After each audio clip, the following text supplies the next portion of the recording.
할렐루야 샬롬 하고 인사합니다. 할렐루야 샬롬 샬롬 샬롬 샬롬 샬롬. 하나님 사랑합니다. 여러분 주 안에서 사랑합니다.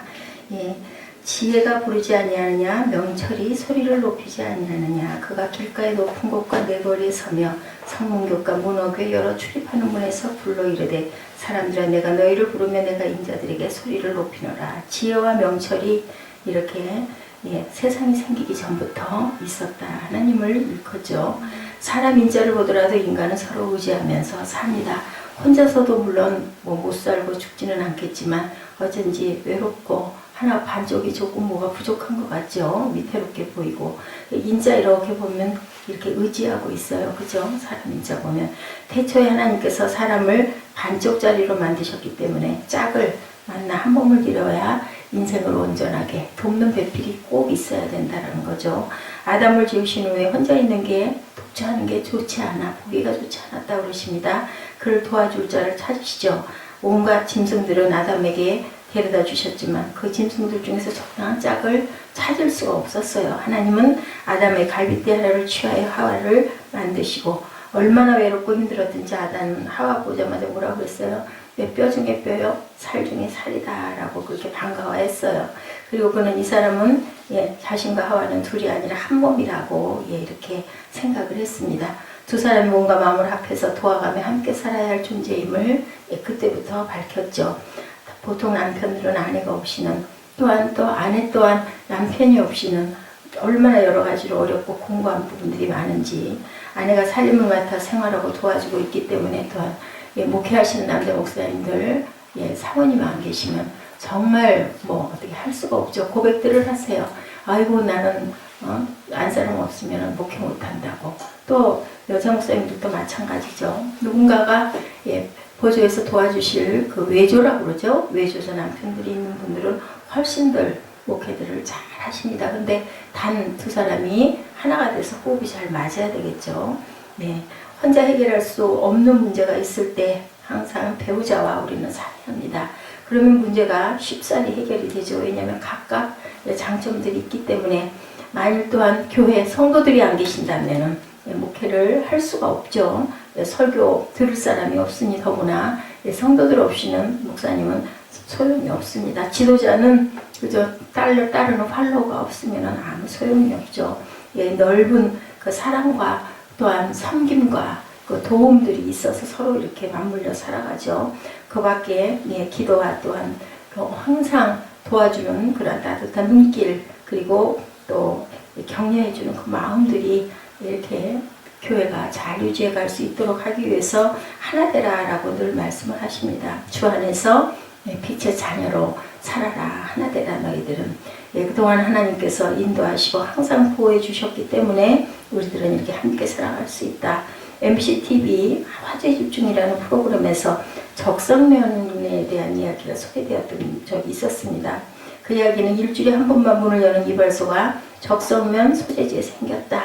이 소재지가 생기기 전에는 어떻게 했어요? 저 시내까지 나가야 이발도 할 수가 있었대요. 미용실도 마찬가지고. 그랬는데 그 면이니까 시골이죠. 그렇게 하지 않아도 되도록 이렇게 미용실이 생기고 이발소가 생겨서 너무나 기뻤다. 그 힘들게 거기까지 가야 되고 시간 들여야 되고 사비도 들어야 되고 이발 한 번 하려고 그랬는데 정말 너무너무 다행이다, 감사하다라는 그러한 것이 소개됐다라고 해요. 이렇게 나라고 하는 존재는 속한 사회의 도움을 서로 받고 같이 살아가야 된다. 또한 그 사회의 이모저모 이바지하면서 서로 살아가야 된다는 거예요. 나 혼자 잘 됐다고 하는 사람들 학교에서도 마찬가지죠. 왕따라고 그러죠. 직장에서도 당연히. 그래서 관계가 참 좋아야 된다. 관계가 상당히 중요하다.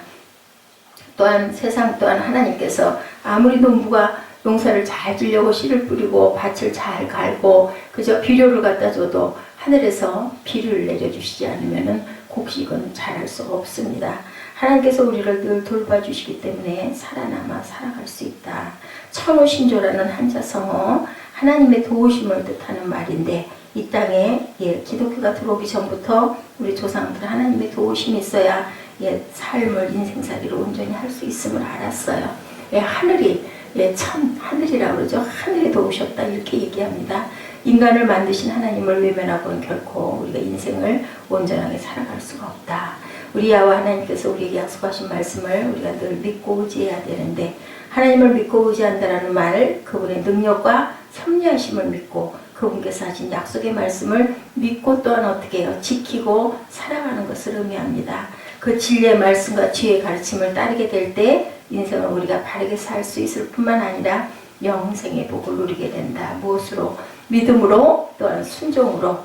주님께서 아버지의 그 말씀하심을 뜻을 알고 순종하신 거죠. 예, 그래서 십자가에 못 박혀 돌아가셨습니다.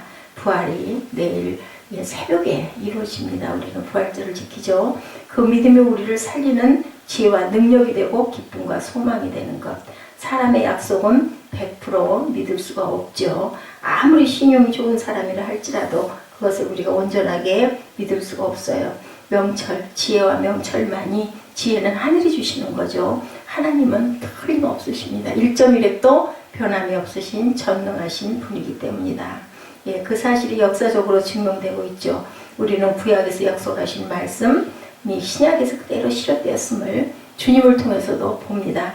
잠언 8장의 말씀을 보니 지혜가 내 거리 한복판에서 우리를 부르고 있다. 지혜자가 들려주시는 말씀을 들어보라는 거예요. 그 지혜는 세상이 만들어지기 전부터 있었던 것이라고 하반절에 나타내지고 있습니다.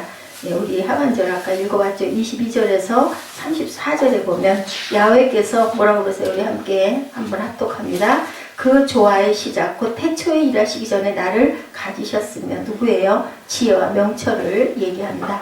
만세 전부터, 태초부터, 땅이 생기기 전부터 내가 세움을 받았나니 아직 바다가 생기지 아니하였고 큰 샘들이 있기 전에 내가 이미 났으며 산이 세워지기 전에, 언덕이 생기기 전에 내가 이미 났으니, 하나님이 아직 땅도 들도 세상 진토의 근원도 짓지 아니하였을 때라. 그가 하늘을 지으시며 궁창을 해면에 두르실 때 내가 거기 있었고, 그가 위로 구름 하늘을 견고하게 하시며 바다의 샘들을 힘있게 하시며 바다의 한계를 정하여 물이 명령을 거스르지 못하게 하시며 또 땅의 기초를 정하실 때 내가 그 곁에 있어서 창조자가 되어 날마다 그의 기뻐하신 바가 되었으며 항상 그 앞에서 즐거워하였으며 사람이 거처할 땅에서 즐거워하며 인자들을 기뻐하였느니라. 아들들아 이제 내게 들으라. 내 도를 지키는 자가 복이 있느니라.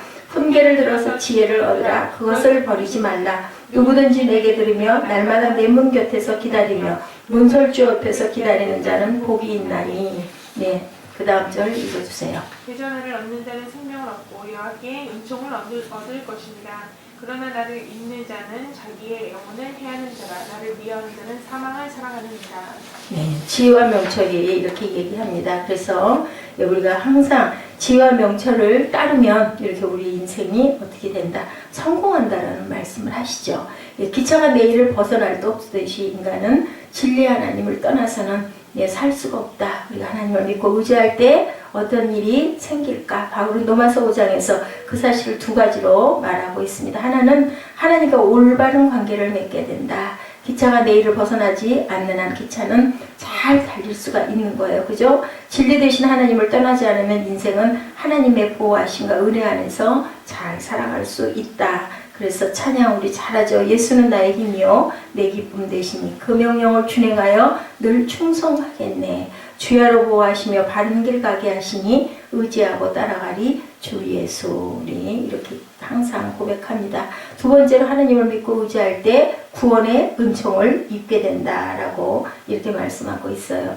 네, 하나님의 영광에 참여할 소망을 갖고 기뻐하면서 우리는 살게 된다. 어디에서? 하나님의 품에서 살면 모든 일이 좋은 결과로 결국은 선으로 이루어진다. 예수 믿는 사람들이 왜 이런 고난이 있는 것일까 하고 의문을 품었던 일도 나중에 보면 하나님의 은혜임을 깨닫게 되고 간증하게 되죠. 그리고 옆에 믿지 않는 사람들이 볼 때도 어머 정말 그런가 봐 전도가 되는 거죠. 우리는 증인의 삶을 잘 살아내야 됩니다. 하나님은 우리로 하여금 이 믿음을 세상 끝날까지 잃어버리지 않게 하시려고 누구를 보내주셨다고요? 성령을 보내주셔서, 그죠? 예, 어느 곳에서나 다 주님을 만날 수가 있고 모시고 살 수가 있게 내가 가는 것이 너에게 유익이라고 주님께서 말씀하셨죠. 예, 우리에게 성령으로 가까이 지금도 오늘도 우리를 믿음의 길로 인도하고 계시는 성령님. 그러므로 우리는 성령의 인도하심에 따라 진리 안에서 바르게 살아야 된다. 주님은 말씀하십니다. 요한복음 16장 13절입니다. 진리의 성령이 오시면 너희를 모든 진리 가운데로 인도하실 것이다. 예, 사도 바울도 로마서 5장 5절에 하나님은 우리에게 성령을 주시고 성령은 우리 가슴에 하나님의 사랑을 채워주셨다라고 이렇게 말씀하세요. 예, 무더울 때는 추운 겨울 이야기를 하거나 생각하는 것도 더위를 이기는 하나의 방법이죠. 그래서 겨울에 우리 선조들 어땠어요? 국수를 동치미 얼음이 드럭드럭한 국물에다 비벼서 그렇게 말아서 먹어서 아주 동치미 국수 시원하다고. 왜냐하면 추운데 따뜻한 걸 먹어야 되는데 너무 뭐라 그래요? 예, 이열치열하고 얘기합니다. 예, 겨울 이야기. 눈보라가 심하게 치는 어느 날 두 사람이 함께 차디찬 밤길을 걷고 있었대요. 한 사람은 몸을 떨면서 말이 안 나와 입이 덜덜덜덜 떨리는데 걸음도 제대로 못 걸을 정도로 그렇게 정말 옛날에 추웠죠. 다른 한 사람은 별로 추위를 느끼지 않는데 아주 당당하게 걸어가고 있었어요. 그 이유가 무엇일까요? 왜 그랬을까요? 한 사람은 옷을 속속들이 잘 껴입었기 때문에 춥지가 않은 것이고 추위를 너무너무 많이 타는 사람들은 옷을 허술하게 입었다라는 거예요. 우리 믿음 생활도 성령으로 충만해야 되죠. 그 인도하심을 받는 사람은 아무 두려움이나 걱정이 없다. 성령이 인도하는 대로 따라가면 항상 복이 되고 그것을 믿기 때문에 의심하지 않기 때문에 의심하는 순간 우리는 흔들리게 됩니다. 그리고 불안하게 되죠. 그리고 염려하게 됩니다. 성령의 지시를 거부하고 내 고집대로 살면 인생은 불안하고 위태롭다. 그런 사람은 짜증도 많이 나죠. 하다가 안 되니까. 그리고 또 그렇게 되면 더 급해서 아무 생각도 나지 않고 일은 자꾸 실수를 연속하게 됩니다. 예, 그렇기 때문에 우리는 항상 하나님을 의지하고 왜 근심 걱정? 내일 일은 누가 내일이 걱정할 것이라고 주님이 말씀하시죠. 그래서 우리는 염려한다고 키를 한자나 더 알 수가 없다라는 것을 알면서도 그러면서도 우리가 염려를 하는데 항상 주님의 음성 듣는 저와 여러분 되시기 바랍니다. 뭐라고 그러세요? 이사야 41장 10절이죠. 두려워하지 말라. 내가 너와 함께하리라. 놀라지 말라. 내가 너를 도와주겠으며 붙들어주겠다. 참으로 내가 너를 붙들어주겠다고 말씀하십니다. 우리 귀에 항상 주께서 들려주시는 따뜻한 위로의 말씀을 항상 들을 수 있는 충만하고 그 영의 음성을 들을 줄 아는 그러한 귀와 눈을 가슴을 지니시기 바랍니다. 내 생각이 아닌 하나님의 말씀대로 우리가 살아갔을 때 애쓸 때 하나님을 기쁘시게 해드리는 인생이 될 수 있다. 우리가 온전하게 다 그렇게 할 수는 없지만 그런 마음을 갖고 열심히 우리가 달려가면 하나님은 기뻐하신다. 부족하죠. 우리 인생이 어떻게 온전하다고 할 사람은 아무도 없습니다. 부족합니다. 그렇지만 우리는 성령의 인도하심에 따라서 진리 안에서 바르게 살아가고 그리고 또한 열심히 애쓰고 달려갈 때 아버지께서 기뻐하신다.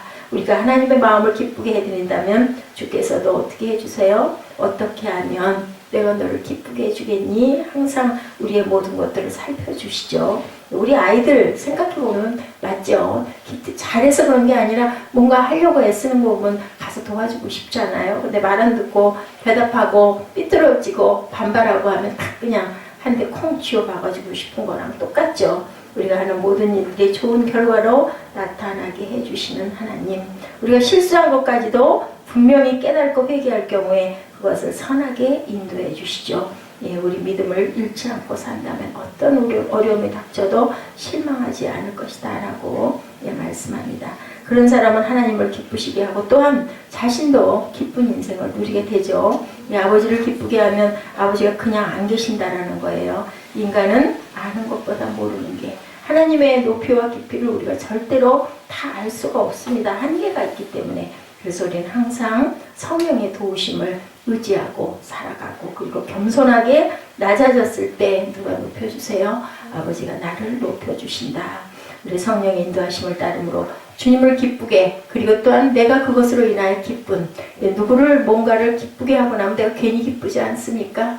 하물며 하나님께서는 얼마나 우리의 그것을 아시고 속속들이 아시죠? 머리털까지도 세시고 우리 마음밭도 다 아시기 때문에 하나님께서 또한 우리를 기쁘게 축복해 주신다라는 거 잊지 마시고 오늘 부활절을 아름답게 준비하시는 귀한 하루 되시기를 주님의 이름으로 축복합니다. 기도하십시오.